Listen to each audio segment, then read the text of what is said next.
You should not draft every single quarterback for fantasy football this year. No, I don't mean you literally don't fill out your quarterback slot. What I do mean are there are reasons to not draft every single quarterback in the NFL this year for your fantasy football team. I am Matt Mormann. This is the ADP, the Average Dudes podcast, and this is a fun little mini series I'm going to do over the next few weeks. Each week, I'm going to look at each position, and I'm going to go with 2 pieces per week here, kind of mirrors of each other. Why you should draft every single player at a position, why you should not draft every single player at a position. Right now, I also have live the why you should draft quarterbacks episode. So if you want a more positive spin, go check that one out. But first, we're going to talk about why you should not draft every single quarterback in the NFL for your fantasy football team. I guess not every single quarterback in the NFL. It's all of the, I believe I did the top 34 because I put 2 49ers guys in there. I guess top 33 actually.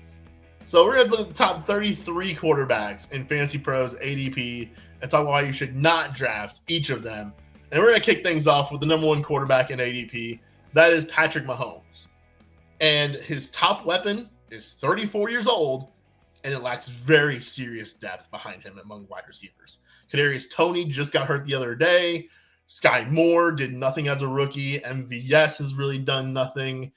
Rashee Rice is a rookie. Behind Travis Kelce, all you've got is Noah Gray. Isaiah Pacheco is currently banged up also. You've got McKinnon back there, but that's about it. With Josh Allen, there's a lot of talk about him running less. And as we know for fantasy football, quarterbacks need that rushing floor and upside for that matter. That's really been what's brought Josh Allen up to the level of Patrick Mahomes over the last 3 years. Jalen Hurts, and sticking with the rushing quarterback theme for a second here, he's had back-to-back seasons with double-digit touchdowns. I went back to 1990, and there is not a single other quarterback with back-to-back rushing touchdown years in the double digits. No Cam Newton, no Michael Vick, no Lamar Jackson, no Cordero Stewart, no Dante Culpepper. None of them have done that in back-to-back years.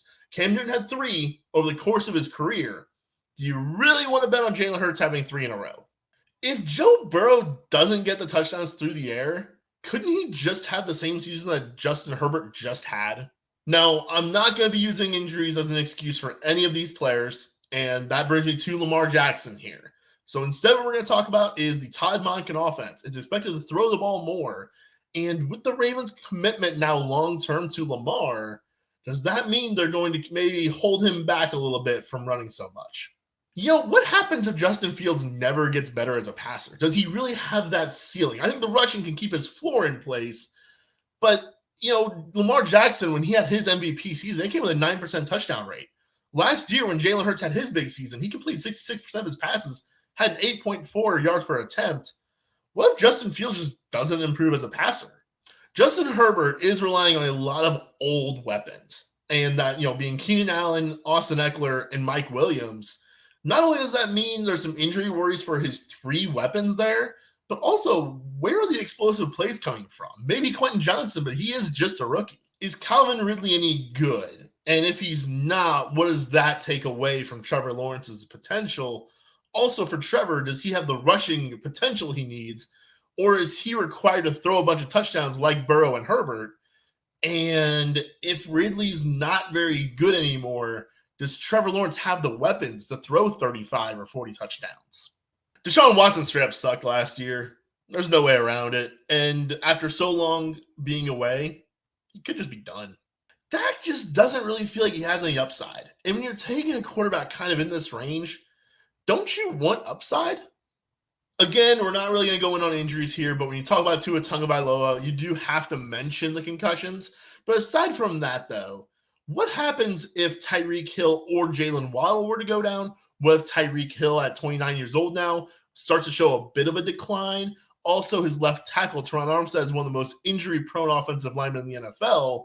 There's just a lot of moving parts there for the Dolphins. And if any one of these pieces goes down, the whole house of cards could really tumble. Do you really want to count on a 39-year-old quarterback bouncing back? That's usually not a good bet. And Aaron Rodgers is that bet this year. Kirk Cousins had 643 pass attempts last year, up from 561 last year. That kind of made him just a volume play last year.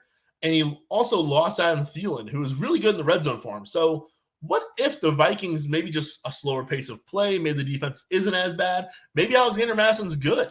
What if that volume just comes down a hair bit and now he's not throwing the ball all over the yard?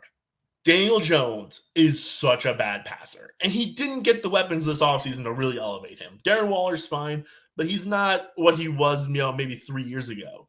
And also for Daniel Jones, his rushing wasn't as efficient as a lot of those other rushing quarterbacks. There were a lot of rush attempts. A lot of times, instead of check down throws or risky throws, he just ran and scrambled for a handful of yards. What if the offense instead turns those rushing yards into check down passing yards, which aren't as valuable? Geno Smith has been a career backup. Was last year's just an aberration for him. He also finished outside the top 10 in each of the final 4 games of last year. Anthony Richardson, first things first, he may not even be the guy to start the season. And if you do look at Justin Fields as maybe a very close comparison, Fields was so bad as a passer that Justin Fields as a rookie did not top 15.5 points in a game until week 8. Are you really going to hold on to a guy until week 8 if he doesn't even put up a 15-point fantasy game? Well, Jared Goff did lose Jamal Williams. He did gain David Montgomery and Jahmyr Gibbs. What if the rushing game just takes those touchdowns away again? And, Amon-Ra St. Brown's a great weapon. They did lose DJ Chark, and Jameson Williams getting suspended for the first 6 games of this year. What if he just doesn't develop into being anything? Did you watch football in 2022? If so, you know why you should not draft Russell Wilson. Rookie quarterbacks really tend to not put up big passing numbers. Those rushing quarterbacks can kind of get you by. But Bryce Young isn't much of a rusher, and he doesn't really have the weapons you would need to have a big rookie year like maybe Justin Herbert did. And as much as I like Frank Reich as a head coach, when's the last time his quarterback was any good for fantasy? Kenny Pickett went from bad to worse to maybe fine at points last year. The offensive line is still a work in progress. He looked terrible when he had rushers in his face. What if he just doesn't overcome that? Matthew Stafford's getting up there in age, guys. And think about what Matt Ryan was just a year ago. Well, Stafford was drafted just 1 year after Matt Ryan. He's had the back injuries. He's had shoulder injuries over the years. He might just be zapped. Derek Carr has been so middling. He has never, ever finished better than QB12. And that was way back in 2016. Don't you want any kind of upside? Kyler Murray coming back from that ACL tear, and maybe it just takes him a long time to come back. What if when he does come back, he's scared to run or they don't want to put him in those situations? Kyler Murray without his legs isn't a very good Kyler Murray. We talked about with Bryce Young how rookie quarterbacks tend to really just not get far in their first year as a passer. CJ Stroud kind of in that same boat as Bryce Young, but he doesn't even have the same kind of weapons that Bryce Young has. Adam Thielen would be a godsend for the Texans. Brock Purdy, as much fun as it was last year, we still have to remember he was a 7th-round pick, the final pick in the NFL draft last year. Those guys tend to turn into pumpkins at some point. Jordan Love finally has the keys to the offense, but it's probably going to be a very conservative offense. And, he's kind of athletic, but he's really not much of a rusher. And then his number 1 wide receiver, Christian Watson, I think you also have to wonder, was some of his deep ball success just because he's playing with Aaron Rodgers? Mac Jones is maybe the new Derek Carr in that he just so bland and such low upside that why would you take a shot on that when you're this late in the draft? Jimmy Garoppolo, he's never really been an upside play to begin with. He has no rushing ability at all whatsoever. And now that he's in Vegas, his short passing style really doesn't mesh with his number 1 wide receiver, Devontae Adams' style. Is Trey Lance even playing?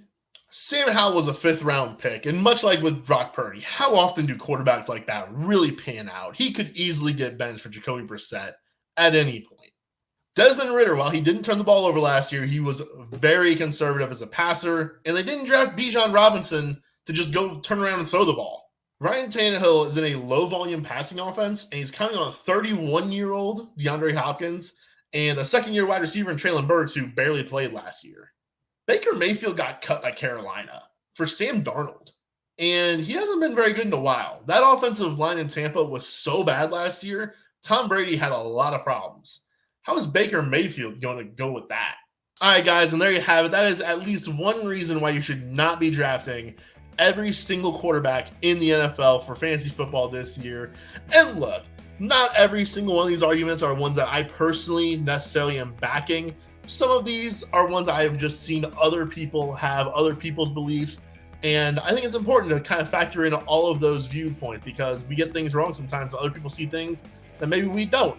So that was kind of the negative side of things. If you want the positive side, if you want the why you should draft every single quarterback in the NFL for your fantasy team this year, go check out that episode right now. And while you're at it, go check out our last episode of the full podcast with me and Tanner. Be sure to go follow us on Twitter at ADP Dudes. Follow the YouTube channel.